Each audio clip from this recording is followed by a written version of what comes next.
Hi guys, good morning. So, right now magluluto lang tayo ng quick, simple na food na iba naman, binagoongan, chicken binagoongan with a simple twist. Ito ang ingredients natin. So, isang buong kamatis, tomato, isang sibuyas, 3 cloves of garlic or 3 to 4 and then 3 na green chili. And then, yung bagoong. And then, oil. Magic sarap to taste. Paminta. And instead of gagamit tayo ng gata, is gagamit tayo ng milk. And then, suka. Konti. And of course, the chicken. So, right now, ang gagawin natin is pinainit ko na ito. And then, ipiprito ko muna. And so, prito muna natin. Again guys, nag-ugas na ako ng kamay, so no problem.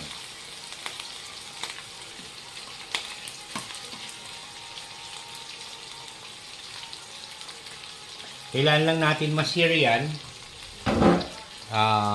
Front and back. And then after that, yan, balik tayo.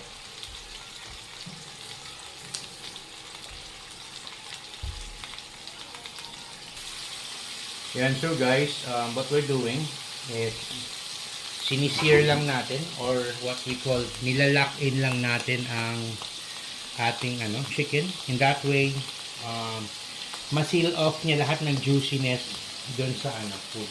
And then afterwards, after nating i-sear ang lahat or mag-brown ng kahit paano, is magigisa na tayo.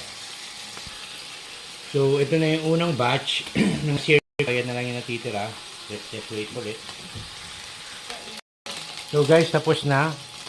Magigisa na tayo. First, sibuyas.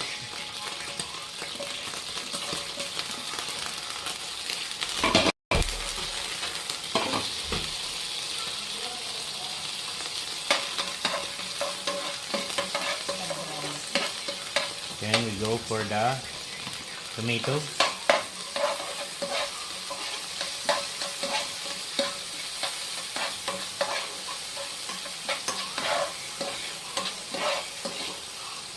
Onions and garlic.